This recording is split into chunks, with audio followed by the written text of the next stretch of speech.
지금 이 시각 여러분이 주목할 만한 이슈 살펴보겠습니다. SM엔터테인먼트 주가를 끌어올리는 데 개입한 혐의를 받는 김범수 카카오 경영쇄신위원장이 구속기로에 놓였습니다. 영장 심사를 받기 위해 법원에 출석한 김 위원장은 취재진 질문에 아무런 대답도 하지 않았는데요. 구속 여부는 이르면 오늘 밤 늦게 결정될 것으로 보입니다. 보도에 김유화 기자입니다.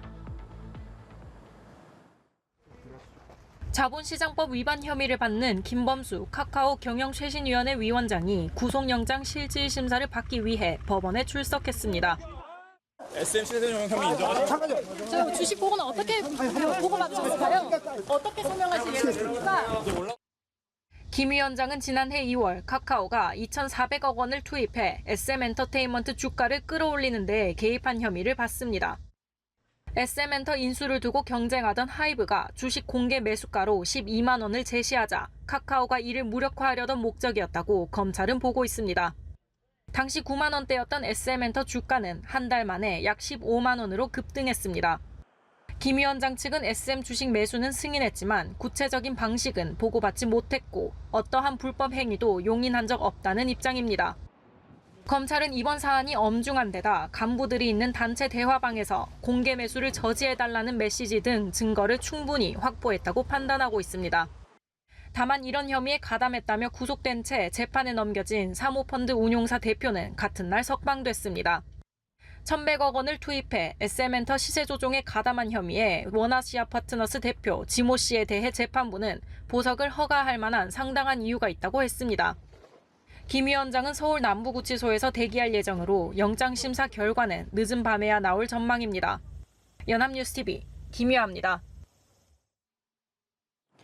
수능 관련 문제를 만들어 사교육 업체에 팔아 금품을 챙긴 현직 교사들이 무더기로 검찰에 넘겨졌습니다. 한 문제당 평균 10만 원 안팎의 금액을 받은 것으로 조사됐고 많게는 2억 원 넘게 챙긴 교사도 있었습니다. 이들 가운데는 수능 모의평가 검토진으로 참여한 사람도 있었는데요. 최진경 기자가 보도합니다. 사교육 카르텔을 수사 중인 경찰이 학원이나 강사에게 수능 관련 문제를 만들어 판 현직 고등학교 교사 24명을 검찰에 넘겼습니다. 문항 판매 혐의로 송치된 11명은 대가로 문항당 평균 10여만 원, 많게는 30만 원까지 받은 것으로 조사됐습니다. 가장 많이 판 교사 A씨는 수천 건을 넘겨 2억 5,400만 원을 챙겼고 학원 2곳에 평가원 문제를 유출한 것으로 확인됐습니다.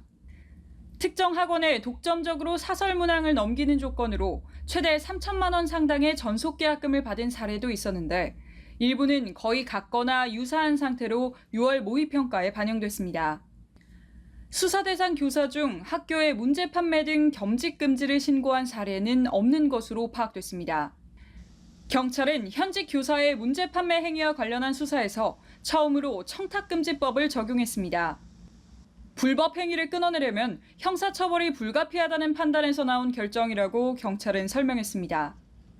사설 모의고사 지문과 같아 논란이 됐던 지난해 수능 영어 23번 문항 관련 의혹에 대해서는 아직 수사가 진행 중입니다.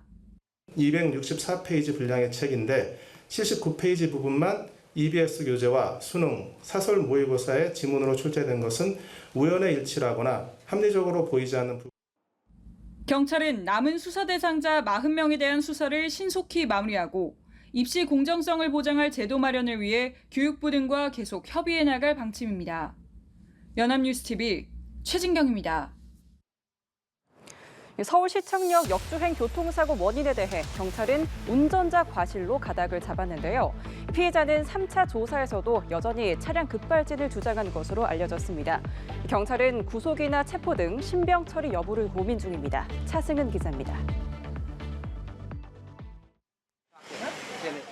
시청역 역주행 사고와 관련해 경찰은 지난 19일 오후 운전자 A씨를 상대로 3차 조사를 진행했습니다. A씨의 몸 상태를 고려해 이번에도 A씨가 입원해 있는 병원에서 방문 조사 형식으로 3시간가량 조사가 이뤄졌습니다. A씨는 앞선 2차례 조사에 이어 3차 조사에서도 차량 결함으로 인한 급발진 사고였다고 주장하며 혐의를 대체로 부인한 것으로 확인됐습니다. 이에 경찰은 구속영장을 신청하는 등 신병 처리를 검토하고 있다고 밝혔습니다. 다만 앞서 법원은 체포의 필요성을 단정하기 어렵다는 이유로 A씨에 대한 체포영장을 기각한 바 있습니다. A씨의 진술과는 상관없이 경찰은 이번 사고 원인을 운전자 과실로 보고 조만간 수사를 매듭지을 계획입니다. 당초 이번 주 안으로 결론 날 거로 예측됐지만 피의자의 건강 상태를 고려해 시점이 다소 늦춰질 거란 전망이 나옵니다. 앞서 국립과학수사연구원도 운전자 과실에 무게를 둔 감정 결과를 지난 11일 경찰에 통보했습니다. 국과수는 운전자가 가속 페달을 90% 이상 밟았다는 취지의 차량 사고 기록 장치 EDR 분석 결과를 경찰에 전달한 바 있습니다. 연합뉴스 TV 차승은입니다. 전국적으로 급발진 의심 사고가 끊이지 않고 있지만 현행법에 따라 차량 결함 여부를 소비자가 직접 밝히기란 여간 어려운 게 아닙니다. 제조사가 차량 결함 여부를 증명하도록 하는 이른바 도현위법 개정이 지난 국회에서 무산됐는데 법 개정을 위한 움직임이 다시 이어지고 있습니다. 이상현 기자입니다. 지난 2022년 강원도 강릉에서 발생한 급발진 추정사고입니다. 가속 상태로 600m 정도를 내달린 차량은 지하 통로에 빠지고 나서야 멈춰섰고 이 사고로 12살 이도현 군이 하늘나라로 떠났습니다. 사고 직후 도현이 아빠는 국내에서 처음으로 사고 차량과 동일 기종으로 같은 장소에서 재현 시험을 진행했습니다. 현행 제조물 책임법상 차량 결함 증명 책임이 소비자에게 있기 때문입니다. 국민의 생명과 안전이 제일 우선순위가 아닌 제조사의 이권을 우선시하는 정부의 행태에 국민들은 공분할 수뿐이 없습니다.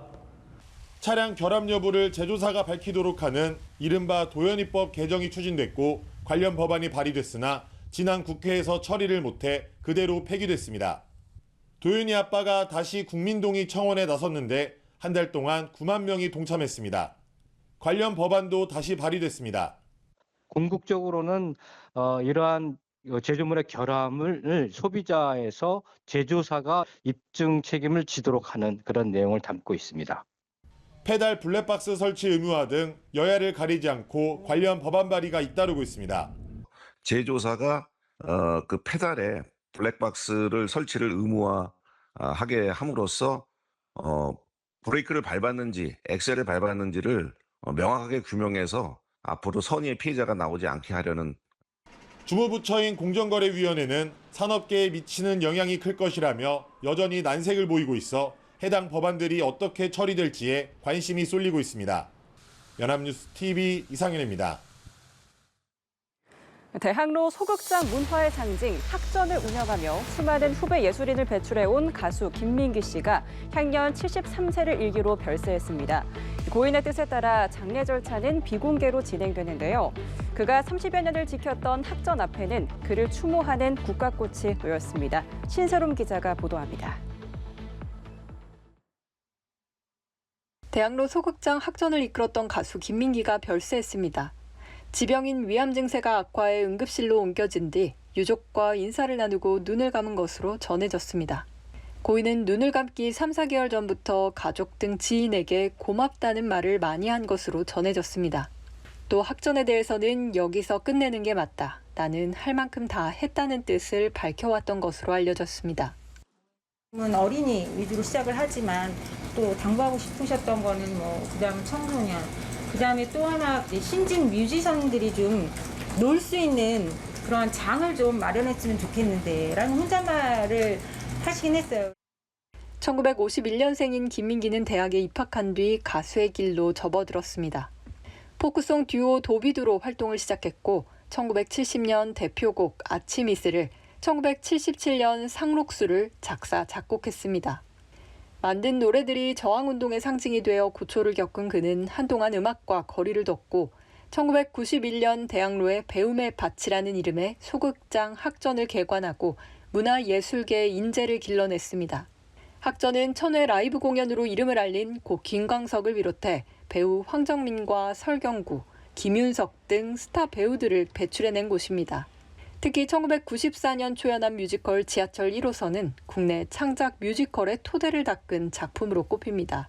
이후 어린이극에 힘을 쏟은 학전은 만성적인 재정난에 시달렸고 김민기 대표의 건강 문제가 겹치며 지난 3월 개관 33주년에 문을 닫았습니다.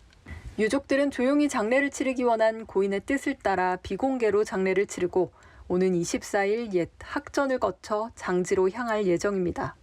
옛 학전인 아르코 끔박극장 앞에는 그를 추모하는 발길도 하나둘 이어졌습니다. 연합뉴스TV 신세롬입니다.